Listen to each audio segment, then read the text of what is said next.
based on my experience of the Wharton team-based discussion, it's good to have a role, but just having the role doesn't solve your problem. I think the biggest thing for me was like, I'm going to work and this is a meeting that I'm having with my cross-functional stakeholders and we need to reach some end of this meeting.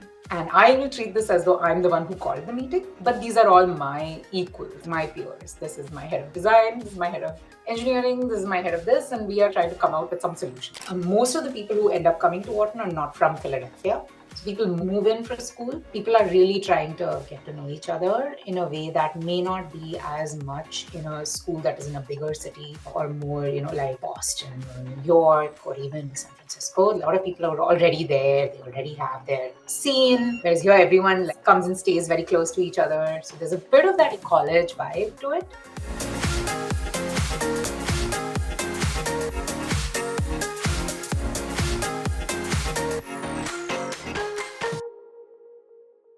Welcome to the Crack The MBA show. My name is Nupur Gupta and I'm your host. Our guest today is Meghna Sreenivasan, who graduated with an MBA degree from Wharton in 2020. Meghna holds a BTech and MTech degree in electrical engineering from IIT Bombay. Post-college, Meghna worked as a consultant with Bain Company for 3 years and then as a product manager with Bajaj Finserv for a year. At Wharton, Meghna served as VP Education Wharton Fintech Club and VP Community India Club. Meghna has been working with Google as a product manager in the 4 years since she graduated. Meghna builds great software experiences for people, most recently as a product manager on Google Chat and Search. Meghna is a crossword nerd and loves walks with her infant daughter. Welcome, Meghna. Thank you so much for joining us on the show. Thank you so much for having me, Nupur.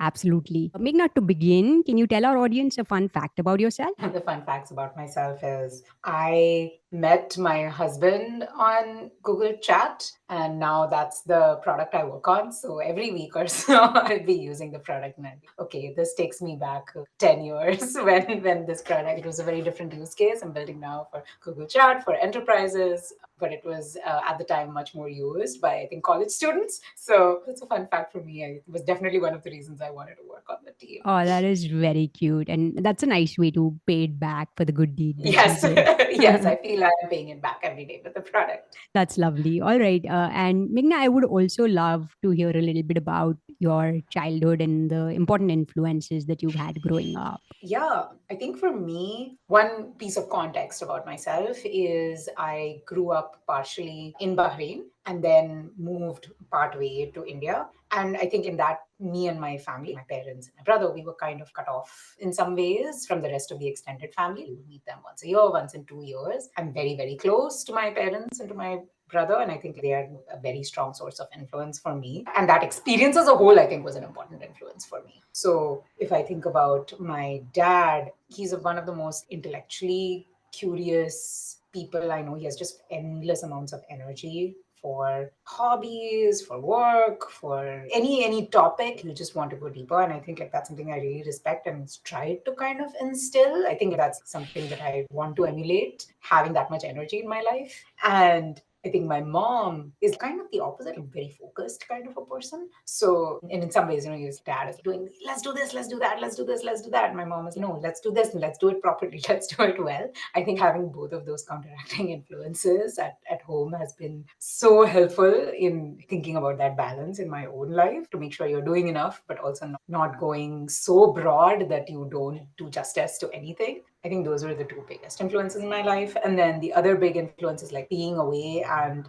being in Bahrain, then moving to Pune, and then soon after that moving to Mumbai, and then now moving to Philadelphia, and then moving to San Francisco. So I moved quite a bit throughout my life. And that's given me less of a feeling of being very rooted to one particular place. And I find it pretty easy to start in a new place, make friends, just get adjusted to it. I think that's been an important factor in my life, just being very open to moving and seeing people, which I think even something travel is a very different experience for me versus going and living somewhere. Those are the two biggest influences, I would say, that has guided how I have gone through life and taken decisions and where I've thrived. Lovely, really nice. And Meghna, you talked about the influence that your parents have had, right? And I know that you've had numerous successes, be it academics, be it 780 on a GMAT, and many other things which you've done. So I'd love to know if there are any winning habits that you've had, maybe some daily practices, etc.,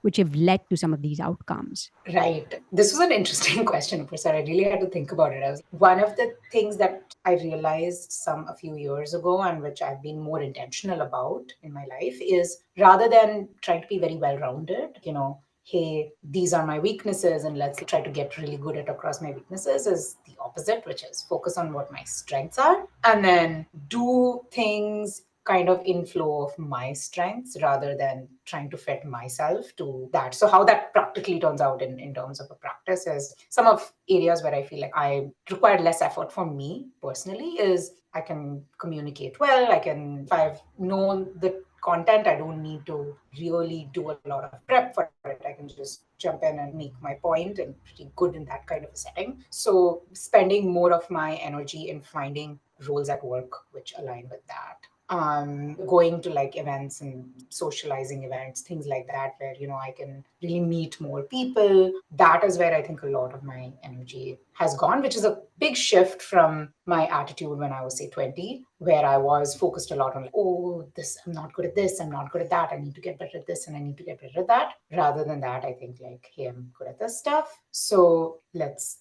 try and find things that make that easier. So another thing that I'm not a very personally organized person in terms of having very detailed checklists and things like that. I go more with the flow of what I feel. I have a rough idea, and I used to really force myself to the opposite mold to try and make detailed checklists of this is what I'm going to do today, this is what I'm going to do tomorrow, this is what I'm going to... And I realized that was just causing me a lot of stress when I wasn't able to do it. So now my daily practice is I don't do that kind of stuff. I have a weekly list. I put things on a calendar so that I know that it needs to get done, but I give myself a lot of flexibility in how I do it. And then I'm able to maximize my own energy and choose to do it at the right time and feel good about it. Yeah, I would say how this looks for different people would be different. Yeah. But that's something that I was a big flip of a switch for me in the last few years. Oh, that's really nice and unique. We don't generally hear that. And I like how you're doubling down on your strengths. That's really useful. Yes, I think it makes life much easier because it takes a lot less effort to double down on your strengths than to like work on something that you're not very good at. It's more of a time saving and stress saving mechanism. That's how it began. But I think it's also like led to enjoying things more for me when I've done that. Okay. All right. That's lovely. And I guess one other thing I had to do is now switch to admissions. So, Mhm. as an alum of Crack the MBA, can you share your experience of working with CTM and maybe also Yes. touch upon what led you to pick CTM over other? Yeah, I think I'll talk first about what led me to choose, because if I think about someone who's in that position, the data you have is closer to what that begins with. So I think even on our initial call, Nupur, two main things really stood out to me. And I think like that's really what is the theme of our engagement ever since then. One is just the real like one-on-one engagement and the depth. I think there are other consulting firms and other people that I spoke to where it's a lot more big corporate kind of feeling where you're part of a roster of applicants and there's a very like cookie cutter approach and there's a very basic questionnaire and then you kind of immediately churning out content, versus I think we spent a lot of time going over just not even, oh, this is your story, but just everything about me and then trying to figure out like, hey, what are some good interesting facts there. So I think that level of depth was just a very useful exercise, honestly, independent of the essay and things like that. Just to think about, like, feel like it when I went through it. There is an actual story here. You need to go into that depth to actually see what that story is. So I think that level of depth and engagement is not something that I think many people that I know, even who went to business school later, had throughout their process. And I found was a real standout for me. And then the other aspect was, I think from the very beginning, you were very clear that I would have to do the work, like actually take the essay and like coming up with the content. That you were very helpful and putting the pieces together. I think you're the most detail oriented people I know and like really savored it at that point where you're like, hey, you mentioned this other thing and it feels that might be a better fit to talk about here. That kind of like sounding board, because you need someone who knows you so well. And I think like you ramped up to that so quickly and were able to tell me things that I don't think even other people who know me really well would have been able to tell me. But I still had to do that work. And I think that's also very important because, aside from the admissions, okay, you create an essay, you somehow push through an interview or a few interviews. Just doing that, you need to know your story very well, for which you need to be the person who has thought as much about it. But it also, I think, stood me in good stead afterwards.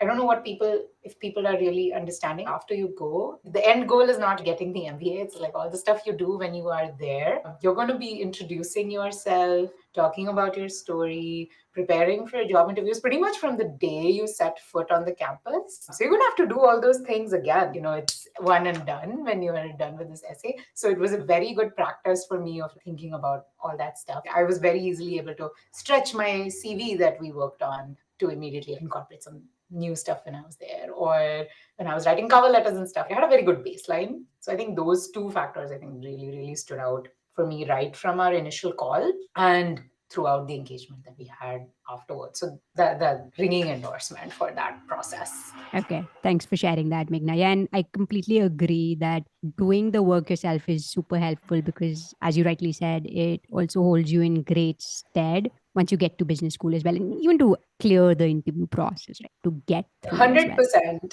And it's not that people cannot do it themselves. I don't think you are taking anyone who is not got, it's all their own story, right? It's stuff that they've only done. But I think everyone's busy and, you're doing a full-time job or whatever it is. I think short circuiting that process so that you get to the meat of what you want to say as fast as possible. You need someone who's that sounding board. Otherwise, I can do it, but it will be so much slower and more inefficient and probably not as high quality at the end. And I think that's where it really comes through. Yeah, fair.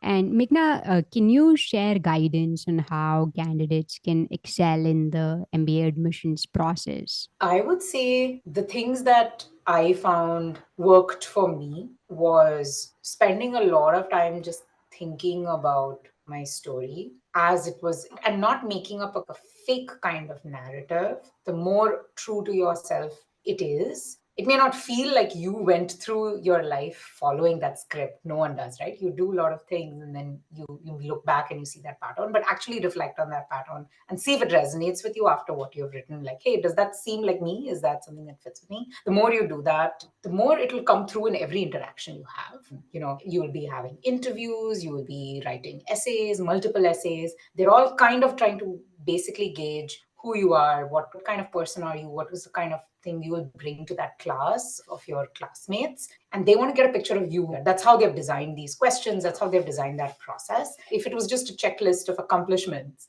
you don't have like this elaborate process at all, right? You could just give a very objective set of 5 or 6 metrics and it would be done. But that's not what they're doing. They're trying to think of you, trying to picture you as a person in that setting. So try to really bring that out, put your best foot forward, really make them see you. And for that, you need to kind of believe in it yourself. So having that mindset, I think, is very important. And that stood me in good stead to just think, hey, I'm not trying to get through a process. I'm also trying to show the best version of me in all settings. It's very different from, when you do job interviews, there's always an element of this even later. But a lot of them gets a lot into very hard and objective facts later in life, right? Like, I worked on this project, I did this thing, these are the tasks that I have. But in the business school process, a lot of it is also about you because you're going there for 2 years and a lot of it is how you are as a person and what you may have done professionally. You may not be doing exactly that same thing. So they're not that interested in the technical details of what you're doing. So I think that's a mindset shift of like, hey, bring your best foot forward. And that means just poring over your own essay, thinking about your own life. I think practicing, I would talk about my story to, say, my husband or, a couple of other friends who were with me in the MBA process. We would do a little bit of practice. And then very quickly you can get to points where you realize this sounds like being forced. It make you sound more passionate or excited about this thing. Maybe this is what you should double down on. Because a lot of interviews are you guiding the process as well. So in MBA admissions, when you're having a conversation with, many of these interviews are conducted, depending on the school, by alums themselves, sometimes by admissions officials. They're throwing you a question and then you're throwing an answer. Then they're throwing you a question and you're throwing an answer. It's more of a conversation in which they're trying to get to this picture of you. So you have a lot of influence in guiding how those interviews go. That's another piece which I feel like, you're used to writing exams and things, like it's a very different kind of a mindset. So then you should know, hey, this is the part of my life which I can talk well about, which I am excited about, which resonates well with people. So you should also kind of focus on that. And immediately that energy shines through and people also start asking you more about it.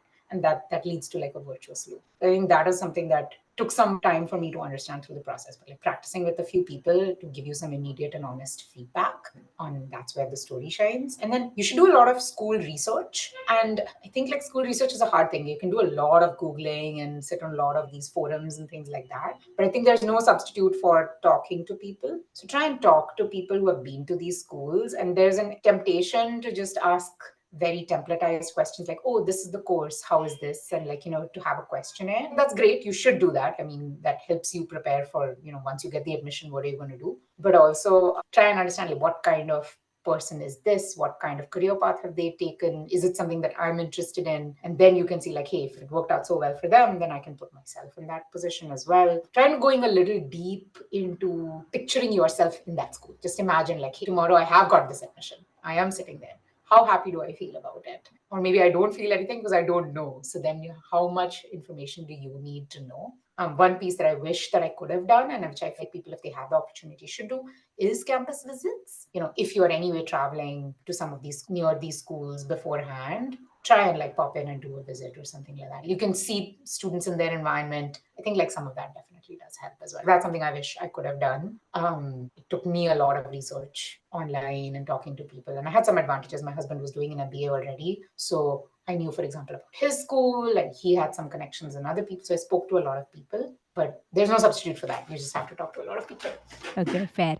And Meghna, could you share one or two key stories that allowed you to highlight your teamwork and leadership and that helped you shine in the process? I had an interesting professional transition where I had done a consulting stint, and then I'd moved to kind of technical product management role in India. So it's a corporate role. And I think that was a somewhat unusual transition from an MBA admission standpoint. And, I started off the process thinking that was my biggest liability. I would have to explain this transition. I have to explain this transition. I have to explain this transition. But what I realized through the process was it was actually kind of a strength if I spoke about it well. And if I brought up I had certain motivations for doing that. And just to make that transparent to people, like it made a lot of sense when I said it instead of trying to like fit into some mold. So I think it was my Columbia Business School interview where my interviewer was interested in hearing a lot about that transition. And, I just talked a lot about the work that I was doing right then and how it compared with my stint as a consultant versus when I was responsible for the output. And he was like, I think you should definitely continue in this field. In some broadly, I can see the difference in how you talked about the work that you did as a consultant versus when you are leading your own area, coming up with your own ideas, working with your own team of people to deliver some output. So that was also like one of those light bulb moments for me in terms of this is something I should highlight. And I think I took that with me. All the other interview processes that I had, I, really made sure to talk about like how I moved from building a good set of skills to applying them myself, executing and kind of having autonomy on my own team to deliver this product. That was like, I think one of the things that I highlighted and I think worked out well for me in a way that could have me not have worked if I had let it seem I took this kind of random decision, which is how it felt afterwards, where I was struggling a lot at the beginning of how to convey that. I think another is the Wharton-based discussion process, which I remember. There's a lot of good and bad advice given about how to do those team-based discussions. And I can't say afterwards that I know exactly what worked. But I think there's a lot of advice like, go take a role. Be the person who takes notes. Be the person who does this. And I'm like, based on my experience of the Wharton team-based discussion, it's good to have a role, but just having the role doesn't solve your problems. You got to actually like still show like there's only going to be one person who takes notes. There's only going to be one person who takes the time or whatever. So you can't be all of those things. I mean, it's okay if you're not, right? That's just one aspect of a meeting. I think the biggest thing for me was like, I'm going to work and this is a meeting that I'm having with my cross-functional stakeholders and we need to reach some end at this meeting. And I will treat this as though I'm the one who called the meeting, but these are all my equals, my peers. This is my head of design, this is my head of engineering, this is my head of this, and we are trying to come out with some solution, whatever it is at the end. Having that mindset, so then it doesn't matter who is taking the notes and who is doing the time. Great, someone should do it. But the point of the meeting is to get to that solution and to kind of think of like, hey, you're missing an important viewpoint. What do you think about this? It's not just, oh, am I checkbox including someone in the meeting? It's more if you don't do that,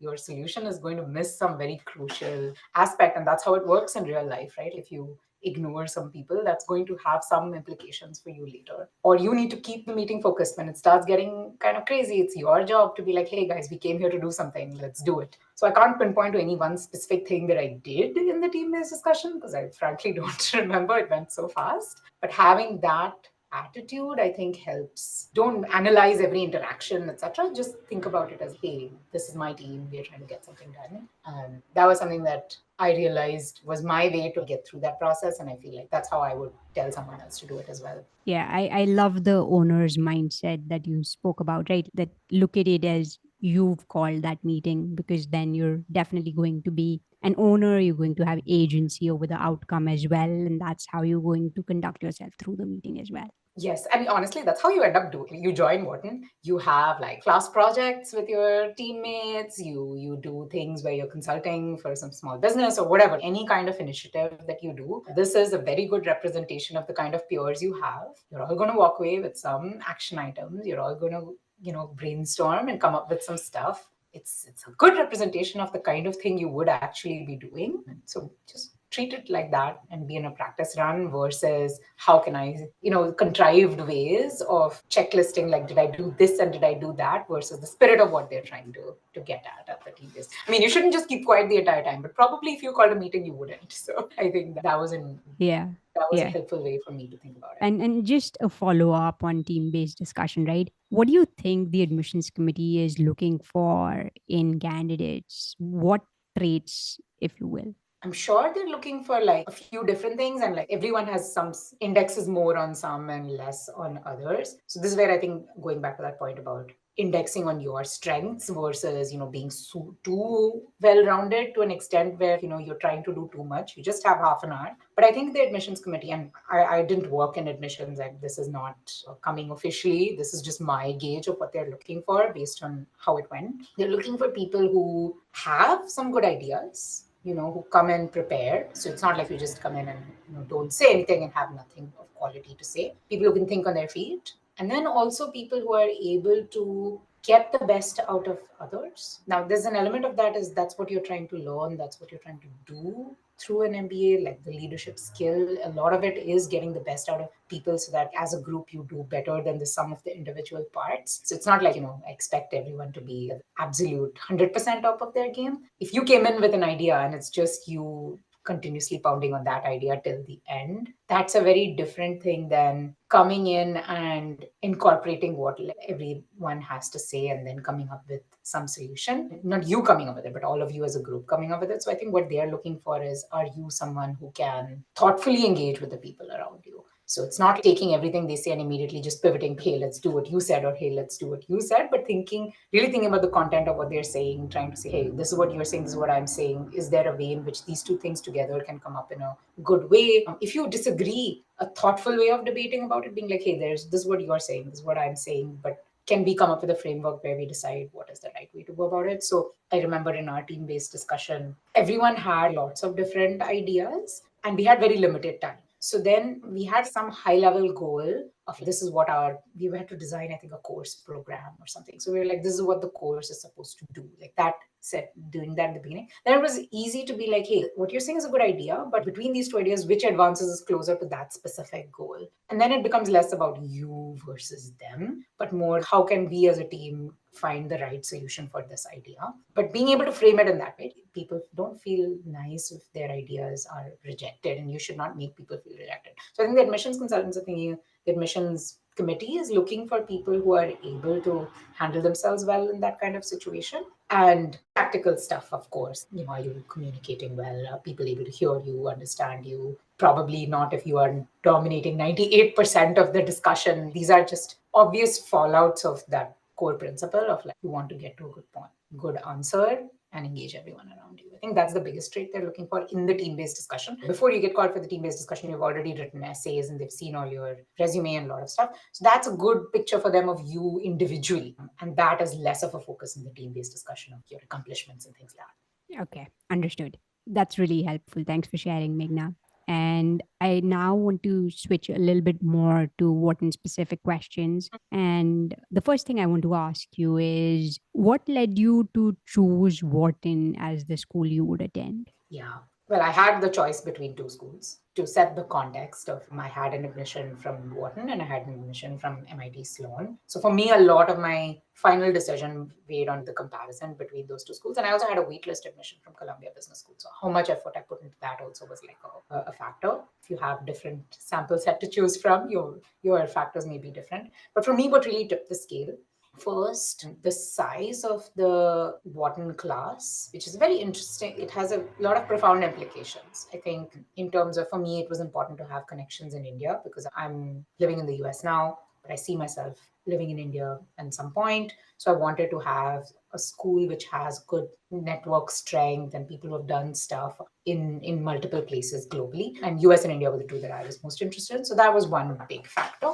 The second factor, which comes out of the fact that you are a big class size, is there's automatically a lot of diversity in the kinds of things that both people have done in the past and what they're trying to do, which is, I think, a good learning environment to be. Like I, before this, had been in an engineering school. It was an engineering institute. So everyone's just doing engineering. And in that sense, it is quite, everyone's doing kind of one thing. Of course, students are doing lots of different things, but like there was a lot of similarity in that sense. And some of the schools, for example, MIT Sloan, is more focused on, say, tech entrepreneurship kind of stuff. So a lot of the, if you look percentage wise, a lot of the people are having that kind of background. And even if they end up doing different things, a lot of them are more, it's got a more similar kind of cohort that way. When you have a big class, automatically, like you'll see people have done a lot of very, very different things in big numbers. So you had people who have done startups, you had people who are doing nonprofits, you had people who are doing things like their own freelance and consulting work.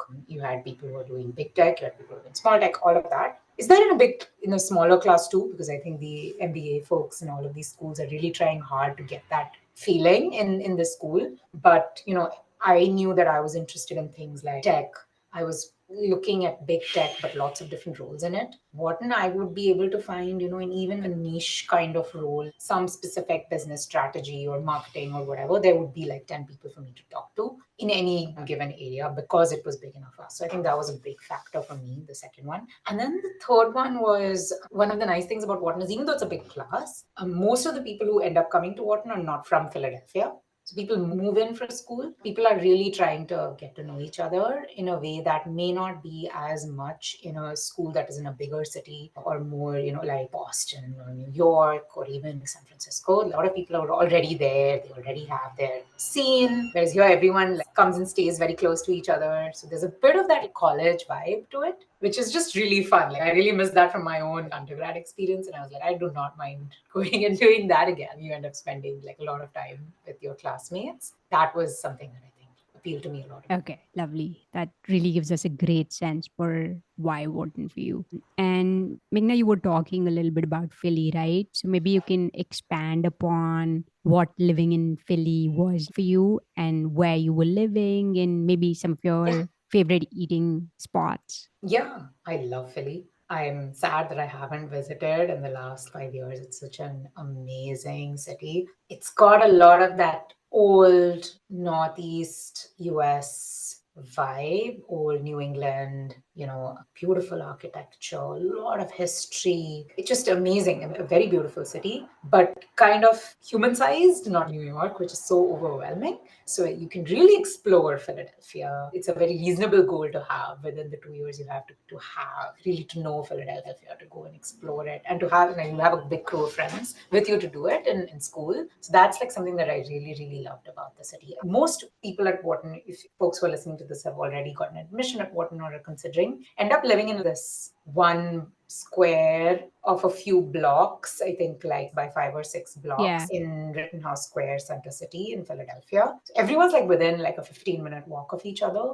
And it's like really the nicest part of town. It's proper downtown, so all the shops and bustling and all that kind of things, but also a lot of the like buildings. There are some buildings which are just full of Wharton people. So you just walk here and there, you're trying to catch a bus or a cab, you're just heading out somewhere, you will just bump into people all the time. You go to a bar, there'll be like people that you know. That feeling is something else. I think people who've been to college towns might feel it a little bit. It really feels like when you're in that part of town, that's what you're in. So I think Irish pub is just like, not for the amazing food. It's just you go there, it's a social hangout. You just go there and there'll be someone or the other that you meet or that you know. So it was just so fun going there. I think some of my favorite eating spots, I had a lot of favorite eating spots closer to the university itself. There were a few food trucks. There's a halal food truck and there was a honey grow where I spent a lot of time getting to counteract the unhealthy food from the previous night. I'll be like, okay, let me go get a salad at Honeygrow. That was where I spent a lot of time. In Center City, I can't even say a favorite restaurant. There were so many. There was Jane G's was a great Szechuan Chinese. That was the first time I'd had Szechuan food. It was so good. That was a favorite. And then there was also a Vietnamese pho place. I don't even remember its name, but I think it was on 21st and Chestnut. And that was the first time I'd had pho. So for me, it was very cool. Like I had a lot of first food experiences there. And I lived for the first year in this building called the Dorchester, which is right on Rittenhouse Square, like on one of the sides of Rittenhouse Square Park. Great. I really enjoyed living in that building. So I did the semester in San Francisco program. So my third semester I was in San Francisco, and then my last semester I lived in River something. It's a very big Wharton building. It was on 21st and Chestnut. This big building. There's 2100 Chestnut, which is another big building, and right opposite is this building where I was living. That was also great because one of my closest friends lived in the same building, so spent a lot of evenings just hanging out at her place, so she would come to mine. But all of the buildings are great. Honestly, just living in that block makes a big difference. You'll just keep bumping into people that you know. Really, really recommend doing that and not staying close to the university or something like that and being away from all this. It's just a social buzzing hotspot. Okay, that's really nice. It gives us a real flavor for what living in Philly was for you. You talked about a semester in San Francisco, right? So we were going to get into it later, but since we've brought it up, could you share your experience? Yes. So for me, I had decided that I was going to focus on tech. Already, my husband was also doing a business MBA and was a year ahead. So he'd already graduated and gotten a job in the Bay Area. So I'd already kind of decided that probably I would look at the Bay Area. Makes sense. Tech, anyway, from personal perspective as well, it would work out. So semester in San Francisco program was something that became very interesting to me. So where I was, okay, that's a good opportunity to kind of trial out what being in the Bay Area would be like, try and build some network there. You really have a lot of time to go and like talk to. I wasn't sure if I was interested in the smaller startups and things, and for them, being in person makes a lot of difference. There was one aspect. And then logistically also it worked out. I'd already gotten an internship in a company in the Bay Area, and my husband was going to start there. So it made sense to just go there in May and then stay on until the start of the next semester. So if I was going to do it, I could see that it would be quite convenient as well. And then there was the aspect of what I'd heard about what SSF is like. I'd spoken to several people who had done the program, and it was quite a different experience from Wharton in Philly. I talked a lot about the big class size, right? The 900,000 people. The SSF is the complete opposite, where you have like a class of 60 or so, and those 60 people in class, and you get pretty close to them. You do a lot of stuff in a much more intimate manner. Classes feel a lot more like how I remember going to school was, where it was all of us, it was your class, and you would all do your classes together. In Wharton, you're all choosing your own different class. Everyone has their own different schedule. That feeling of class is not something you take with a whole bunch of you together. Here, it's pretty much everyone ends up taking majority of the same classes. So you really get to work with the same set of folks in different contexts of different classes again and again. And it's just a very different vibe and flavor, and you get pretty close to them. So that was interesting to me. It can be quite overwhelming. The huge number of people that you meet throughout your first years, it felt nice to be like, okay, now I can just focus on a small set of people and get to know them well. So that was a nice change of pace for me as well. I really enjoyed it. San Francisco is amazing if you're interested at all in tech. I know a lot of people had slightly different interests in my class. I was focusing on big tech recruitment, but I also did a part-time internship at a startup. A lot of people ended up doing that. So you can really meet people. I also attended a bunch of events. San Francisco has so many meetups and events, and companies are throwing like mixers are trying to recruit talent, trying to get customers for their product. You can try a lot of cool demos before they ever make it. So it was just really fun. Like twice a week at least, I would be going to one of these things just randomly throughout the city, and often with a couple of 2 or 3 of my classmates. That was very fun to do as a student when you have a lot more time to go. You can go in the day, you can go in the night, you can go in the evening, you can attend all the happy hours. So that was something that was really cool about being in San Francisco. So in the day, hang out with your classmates, get really close with them in that aspect. But the rest of the time, you're not being so much with your Wharton classmates. The way you're in Philly, I think you're always with them. You can explore a lot of what you're interested in. And if it's tech, it's a mecca. There's just so much stuff you can do. Understood. And how does housing work for SSF? Yeah, that is the most complicated part. There isn't really much support given by the university, and I don't think they can. Everyone's got such individual requirements and expectations. So people kind of lived all over the city. A lot of them had some personal connection, right? Maybe they were from the city or they had a partner or a spouse in the city. Like in my case, my husband was living in the city, so we found an apartment that kind of made sense, and that's where I was. Others, a few of them grouped together and found a house where they could live together. And I think if you don't have a other connection in the city, that's probably the best way to go. 2 or 3 of you together can try and find a place, because it's also pretty expensive compared to Philadelphia, especially. San Francisco is very expensive. It probably would make sense to have roommates and to try and figure out a place. There's plenty of options because it's such a city where people are always moving in and out. So you'll always find a place. You might have to pay a bit of a premium, especially for the shorter term of the lease. But there are plenty of options available. That's like the most expensive and most frustrating part, is figuring out housing. So many of my friends put all their stuff in storage in Philadelphia or gave it to friends. Like, hey, you friend, take some of this stuff, take some of that stuff. And moved to San Francisco and then came back and then took their stuff out of storage and found a place to live. I decided to sell most of my stuff in Philadelphia, because we anyway had to also buy a lot of things in San Francisco for our apartment. And I was like, I don't think we can have 2 sets of things. And then I took a furnished place when I went back to Philadelphia, kind of like a long-term Airbnb for the remaining 3 months. But there's a lot of different things that people did, arrangements. Okay, that's helpful. And what kind of courses are on offer for SSF? And also, how does SSF enable in recruiting for big tech? For the classes that are available, you actually get some of the best classes from Philadelphia handpicked for SSF, and you don't really have to go through the course match process to get them. Like once you're there, you can just get all the classes. So I did Cade Massey's influence class, I did Gad Alon's scaling operations class, I did the finance and venture capital class. These are classes that tend to be very competitive in Philadelphia. So, I mean, you can still end up doing them in the end of your 2 years, but it's hard to control the timing. Here, I could just do them all in that one semester. And it's a much smaller roster of classes overall, but they try to handpick either classes that are very popular, for example, the influence class or things that's something that they always try to offer in SSF. Negotiations, these are classes they always offer. And then they choose classes which tend to be of interest to the group of people in SF. So a lot of your venture capital, startup, tech kind of classes are also chosen. And they also run a few classes, I think, for the healthcare management program. So if people are interested in that, they have a few digital health and those kinds of classes as well that are run, so that people won't have a problem in completing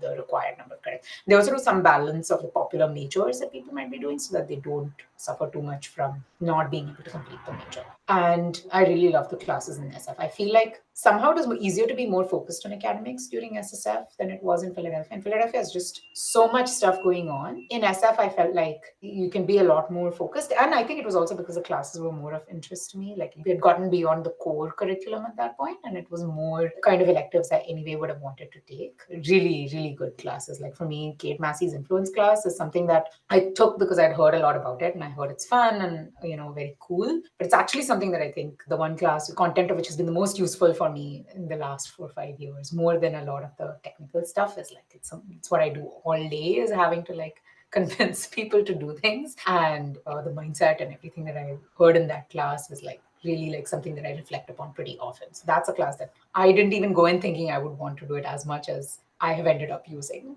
it. And even the scaling operations class by Professor Alon, really, really good. Highly recommend people doing that class. It's a hard class. You have to think a lot about it, but you really assess different startups and their business models and come up with a quantitative way of doing that. If you are thinking of recruiting for a company, you're trying to understand, does this company have a future? What's the business? What makes this company tick? I think that's a very helpful kind of exercise to think about it, which can help you with interview prep. It can help you with deciding whether it's a good opportunity for you. It's helpful if you're starting your own company.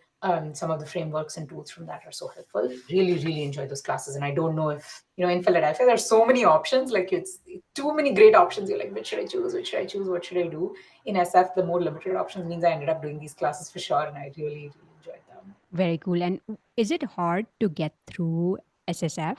No, not really. I think you do need to have a minimum amount of academic proficiency. Like there's some cutoff, but it's not a crazy high cutoff. I don't remember. And I think in fact they dropped it even more, that cutoff, since I graduated. They want to make sure that you're not going to struggle over there to complete your credits. So you should make sure that you're in a good position at the end of first year to be. You should do a rough math of, hey, I can get all the courses that I need to complete the major. That's the main, I think, focus that they're trying to do. And then, of course, shifting and moving and all of that is like definitely complicated. So they don't want you to take on all that stuff in a way that is detrimental to you academic. But if you're done well and mostly completed all your core credits by the time it's your second year, SSF is not very difficult to get into. And in general, the spring semester is very easy to get into compared to the fall semester program, because the fall semester is the most popular one. The second year of first semester, which is the one that I also went in, if it makes more sense for you to go in the spring semester, there's generally a smaller cohort, so it's easier to get into that as well. Got it. Also, probably because people don't want to spend their last semester away. Yeah, either the last semester or first year, second semester. Also, I had some friends who went, but then usually people have just kind of gotten into the flow of things. So they're like, oh man, I just got into everything going on in Philadelphia. Now to pick up and go to San Francisco is a little hard. So they're on that. But if it makes sense for you and, that's working out, that's even easier to get into than the fall semester one. Okay, fair. Meghna, can you speak about the activities that you were involved with? I believe Fintech Club and India Club were some big ones for you. Yes. In my first year, Tech Club as well. But in my second year, where I spent most of my time was the Fintech Club and the India Club. So I worked in Fintech before going to Wharton. So that was like my starting off kind of hypothesis of where I would be continuing. Like I was like, I like this field.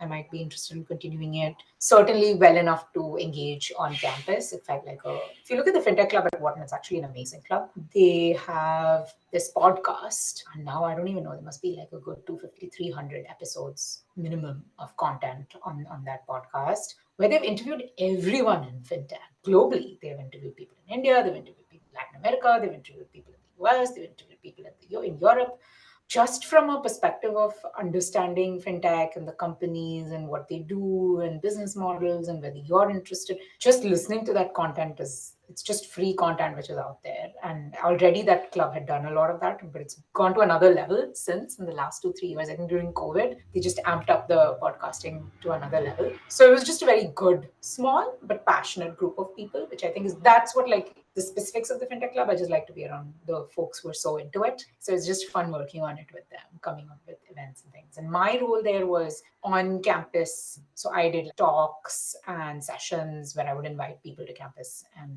do sessions for interested folks. And we would talk at least every other week, if not every week, on somebody from some company. It would be an alum, and I would try to look at a blend of different types of roles also. So there would be like someone from analytics, there would be someone from risk, there would be like a couple of CEOs.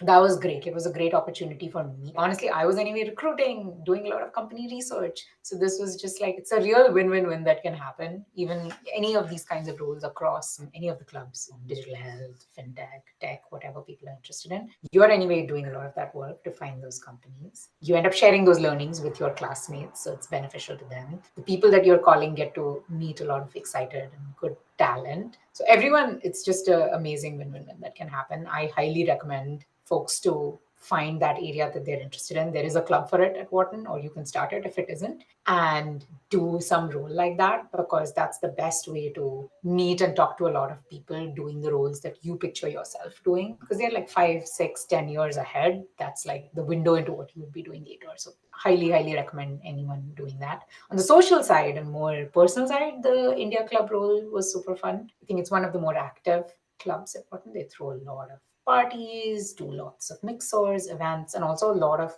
recruitment and that kind of help as well. Talking about, hey, this role was helpful, connecting people, things like that. It's a pretty tight community. So I just wanted to give back. And I benefited a lot from the India Club in my first year. The second years was so helpful. And there's a lot of stuff that's more nuanced if you are an international student at Wharton, which is stuff related to visas and, how to navigate that process, etc. And people are really, really helpful in helping you get through that. So for me, that was giving back thing where I just was like, hey, want to connect with first years, and this is one way of doing it. My one regret from Wharton is not doing more club stuff. I wish, not necessarily as a participant, but more as, working with people on doing something, some event, conference, something like that. That would have been super fun. I wish I'd done it.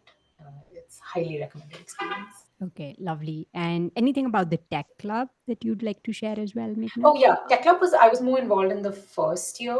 That was more as a member than in the organizing side. But as a member, I think I was an active member, so I would go to every session that I could, and they had sessions at least twice a week. So I would go to every talk, everything, and really try and make it a point to do that. One is like you end up building a community. You'll see other people who are also doing that all the time. So you can, we formed little recruiting clubs where we would practice and do mock interviews and share notes about companies and things like that. My first year especially, I treated it as a time to test a lot of hypotheses for myself. I was like, okay, I want to work in tech, but that's a big bucket. There's big companies, there's small companies, there's lots of roles that I could potentially have fit into. And I was trying to understand what you can be broad and explore a lot, but at some point you have to have a little bit more focus, otherwise you'll go crazy. And the more you kind of double down on something, you can build skills for it, you can build your positioning around it and become better at it also. So I wanted to use that first year that way.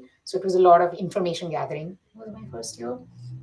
So attending as many events as possible. This fintech club thing where I would call different speakers. Basically, I was looking like people that I wanted to hear from, and then I'm like, if I want to hear from them, probably my classmates want to hear from them. So lots of different roles, cold emailing, all of that stuff was my focus of the first year. And tech club was very helpful in just getting just a like a real ton of people onto campus, so you can just go talk to them directly and ask your questions. That's lovely. And Meghna, switching gears into recruiting, right? Can you speak about your recruiting process for big tech and also specifically about Google as well?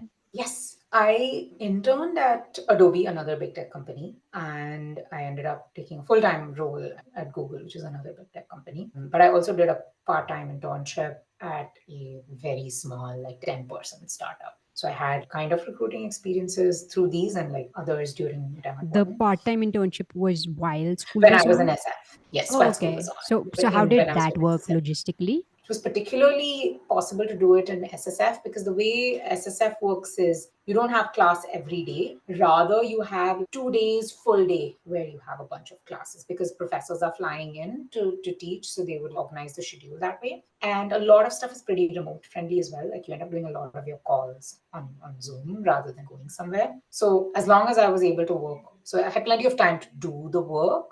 It was just sometimes I wouldn't be able to take calls and stuff, but then I could make up for it in the evening. And they were also based in New York. A lot of that team, even though I ended up recruiting for them when they were in SF, they'd come for a Y Combinator or something, and then they moved back to New York. So it was a fully remote thing. But actually, the time difference kind of helped. My early morning before any classes or anything had started was free time where I catch up on work that I was doing. So logistically, that worked out. But a ton of my friends did part-time internships, and many of these places have a part-time job. They have some people working part-time anyway. So depending on how you craft your deliverable or your work with them, you can make something work. Yeah, but to get back to the recruitment question, there's two broad buckets of recruitment at Wharton. You have one which is on-campus recruiting, and which is very structured, pretty much on a fixed week. There'll be a bunch of companies coming and doing their recruitment processes, and then there's like pre that day, there's a lot of like events and things like that they keep doing and build up to it. And then you have stuff which is you doing your own recruitment.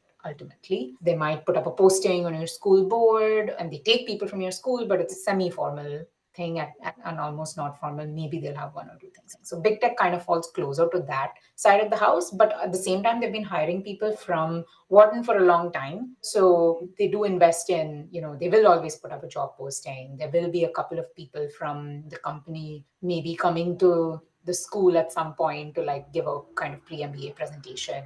But the process is kind of like one by one, hiring managers will reach out to people across like 3, 4, 5 months. So it's not like that structured. And then you have other companies like consulting firms and investment banks and some others who pretty much will come to campus on a particular day, do all their interviews and decide. Since I was working on the tech stuff, it was much more on its own timeline. But with big tech, it's less networking focused, because how many of these big tech companies work is they don't have a specific role, in the sense that they'll come for a product manager, but they haven't yet decided which team you would be working on at that point. So they come and they take a bunch of people, 10 people, 15 people, 20 people, whatever. And then later on, closer to the time when you're actually going to join, either as the internship or full time, they start matching you internally with hiring managers who have openings. So there's not much use doing a lot of networking, because don't know who you're going to be working with. But there is a pretty formalized process. They have a job posting. You need to be a bit on top of that. And then preparing for those interviews, which tend to be long, like 6, 7 interviews usually to get a role. So it's a pretty long process and can take 6, 7 weeks. You have some tech companies, more, I would say, big tech, but not as big tech as Google and Amazon, but like, say, your Ubers or something like that, where they are hiring for a specific role. So you will be talking to the hiring manager during the process. They're not coming well in advance and just hiring. They're going to hire as based on their need. So it'll come anytime in the year, probably a couple of months before graduation at best. And in those cases, because again, Wharton has so much connections with a lot of these companies now, you have so many alums, they'll put a posting somewhere in the campus posting, and you need to just be on top of it and immediately be ready to apply and have a CV that is tailored to that. And their networking can help. Like if you know that person or you have a strong profile which is highly suited to that role, reaching out to them in advance and talking to them can be very helpful. Or if you know someone in the company who can, put your case forward to that hiring manager, that can have some influence, because basically the person who's actually going to be working with is directly connected to the hiring process. I mostly applied to these big tech companies, but for Adobe, I applied when I did my internship. I applied for a corporate strategy position, which is a small team, just 5 or 6 people. And I was directly talking to the people who were hiring me. I think both of those were through the campus posting itself. They put out applications and I filled out an application. But there were other companies where I just reached out myself and went through the process just based on stuff I found online. Like I found like, hey, there's a job posting here, let me apply on LinkedIn or whatever. And so it's a whole mix of these. But for big tech, you should mostly be going through job postings. And most of my time was spent not in the application, but in the preparation, or if I get selected, in making my CV and in preparing for the interviews.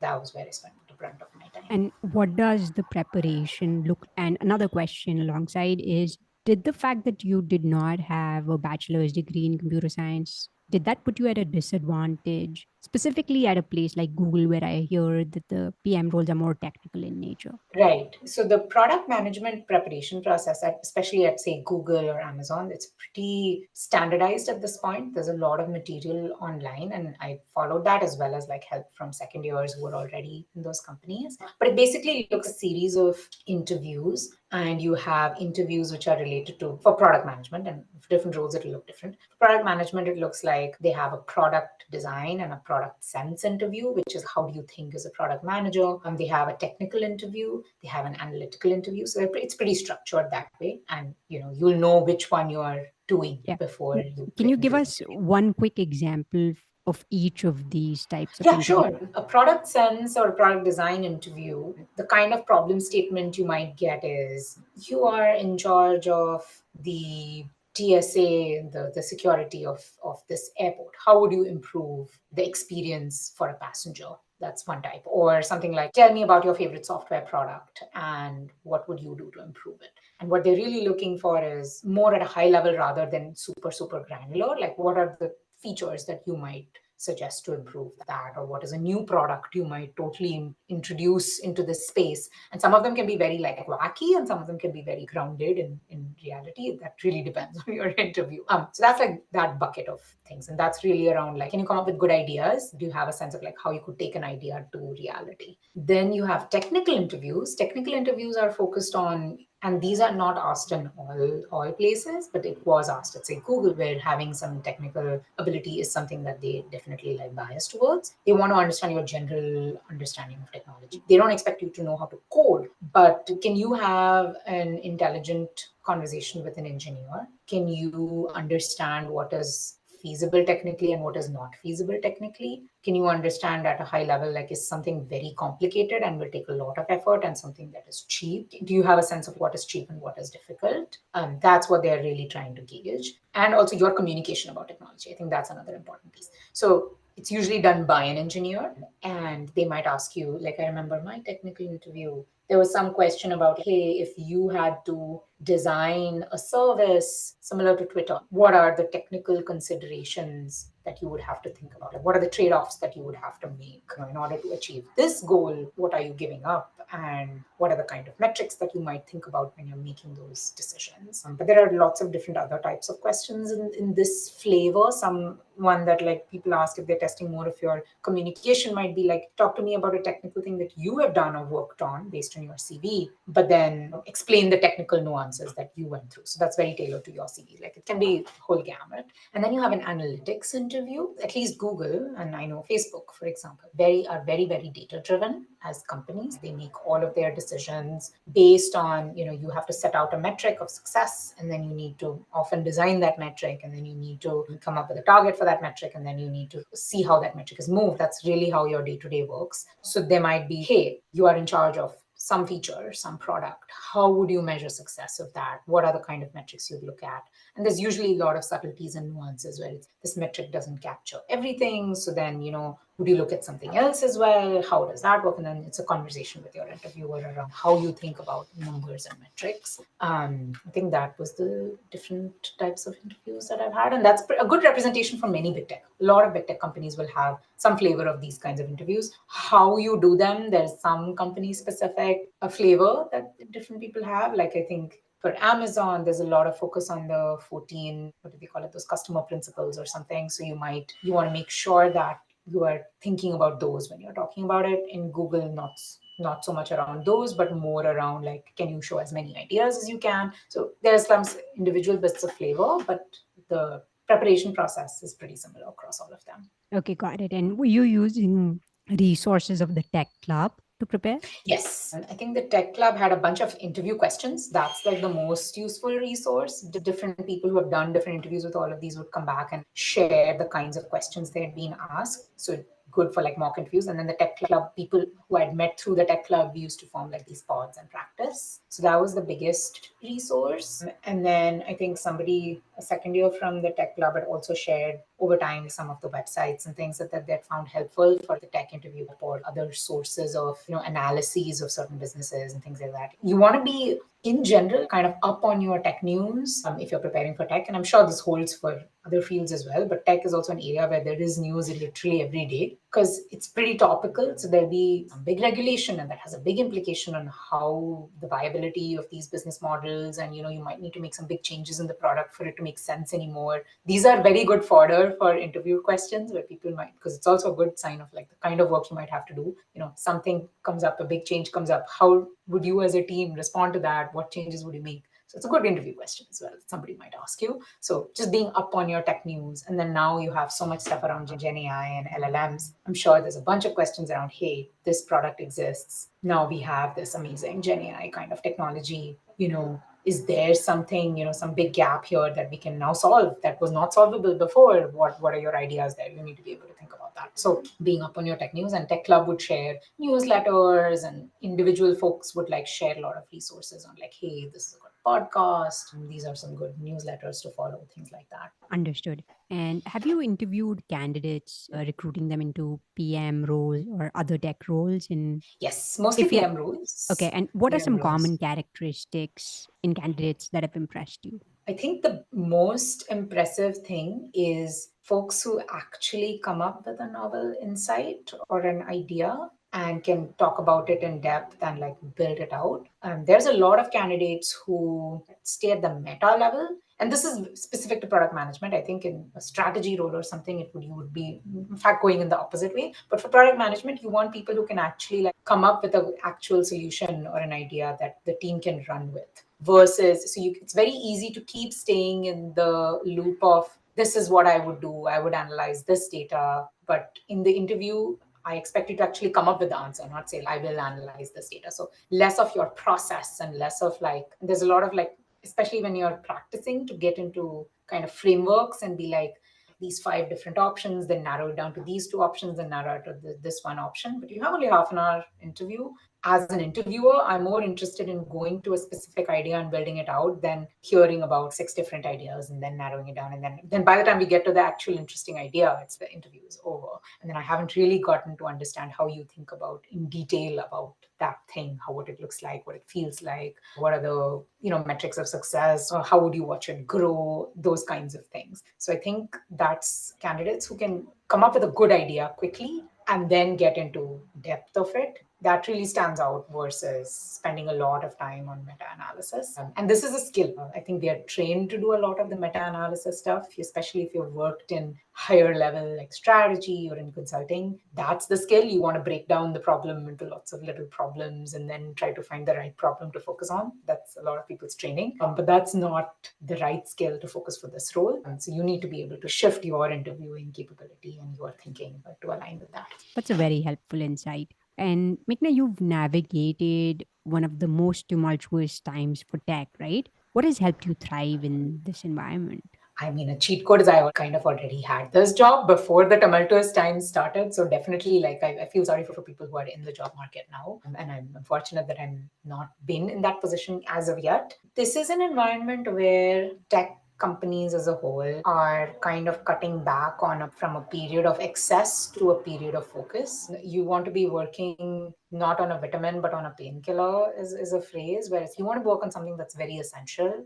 to the business, you should be able to show its value very clearly. There are times for exploratory things where you don't know if it has value or not. It could have value. Companies will invest, but that's not the state of the world today right now. So you don't want to be working on things where it's unproven completely on whether it's going to have value. It's okay if it's like, we don't know how to do it, but we know it has value and you're figuring out how to do it. That's fine. But you don't want to be on something where the whole initiative as a whole is like one big experiment. So I think being in that part of the company, just what you work on is, I think, the biggest decision that you can make. And then the second thing is, I think like they say this at Wharton, they say this everywhere, always be recruiting. I think that's useful. You should be continuously like evaluating your skill sets, keep your CV up to date, note down your accomplishments, keep good relationships with all the people that you're working with and who you have a good relationship with. Not just from a perspective of, well, you might, lose your job, but even you might be on a lookout for doing something interesting. And in a more constrained market, especially, it's definitely an employer market right now. They have a lot of options. So how would you stand out if you wanted to look for a job tomorrow? You're competing with a lot of people. So,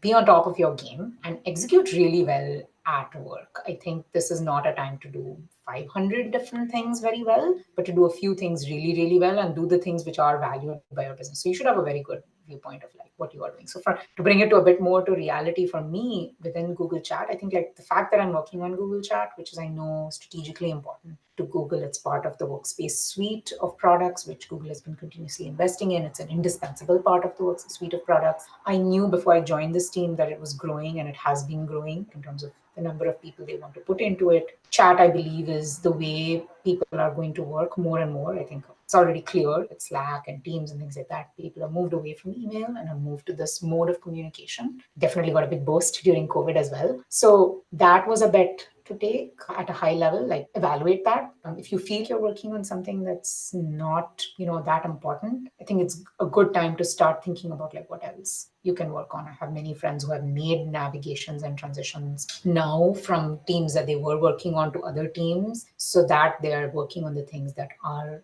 more important to the overall company. So yeah, you got to be on your toes. I think these are skills you learn in business school, honestly. Like a lot of the things that people do when they're in MBA, they don't do afterwards. I'm definitely guilty of that. But in MBA, you're always talking to so many people. You're continuously recruiting, sort of. You're always networking. These are not time-bound things to do. These are things that you should take forward with you always. So even within, for example, at Google, it's such a massive company. There's plenty of opportunity to build relationships and network. Maybe, I find a different role. Having a network and knowing people who think well of you helps you in finding what the good roles are. In a corporate setup, what's written down and what that reality is of the job are so different. You need to know people who can tell you what it's in, what you'll actually be doing, etc. So you need to have those relationships and build those connections. That's something that I think is even more important now, building those connections. Yeah, absolutely. And Meghna, I also want to hear a little bit about what does living in San Francisco look for you now, specifically now that you have an infant daughter who's just 3 months old. So, how's life for you now living in the US versus, let's say, had you stayed on in India?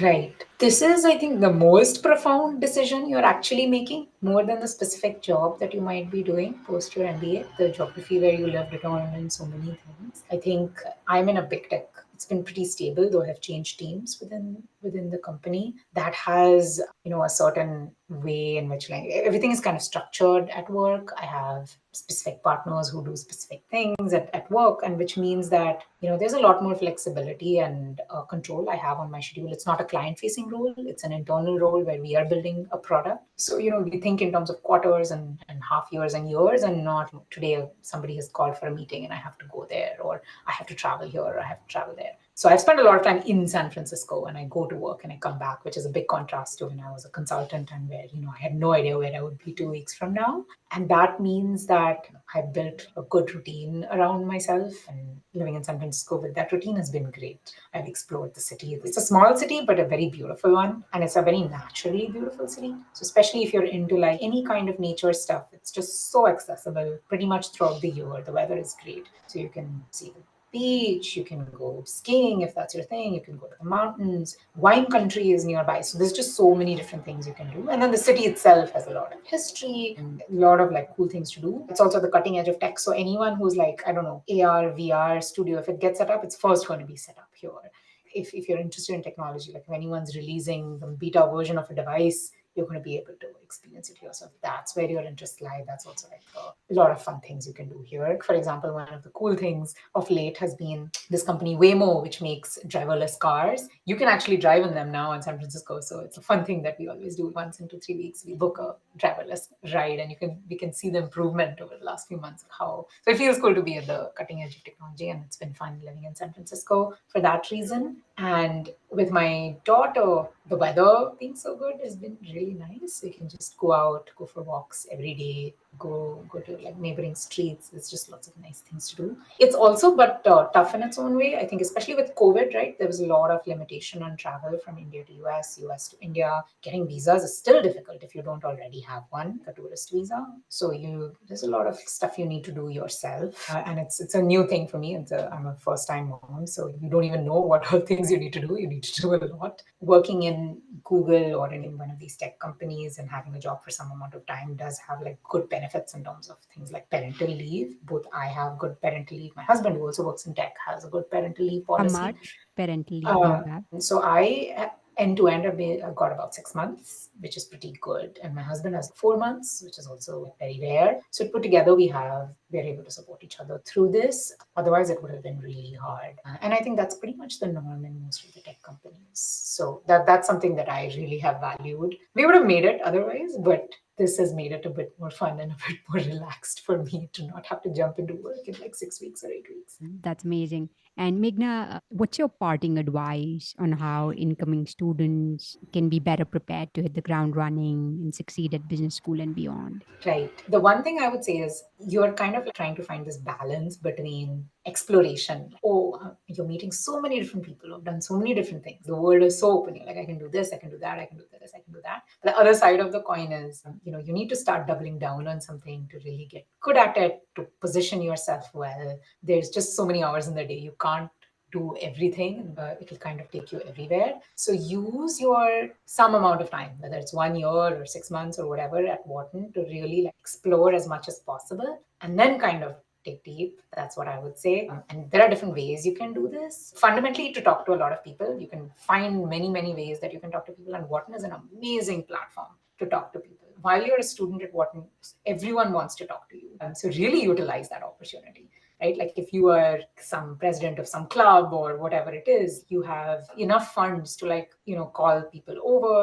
You can also just do virtual conversations with anyone for practically for free, and people want to talk to you as well. So use that opportunity to talk to people, and then use your time well in that sense. And then once you narrow it down, like, hey, this is what I want to do, then you can really double down. Then you have enough resources, you will meet enough people to get into depth what you are interested in, that you can build it forward. So for example, if you want to start a business, totally different from what I did, but people who wanted to start a business in business school spent the first few months kind of prototyping, thinking of ideas that they would be interested in, and in finding the co-founders that they would want to work with. But then, after that has been out, you can actually iterate on your idea. There are like startup competitions, there are professors in entrepreneurship who can help you, with your business plan or with your idea. You can iterate. You have time. You've got time, which is the biggest gift that you can to do that. So in a very different path also, that's an example I can give you of how you can use your time well.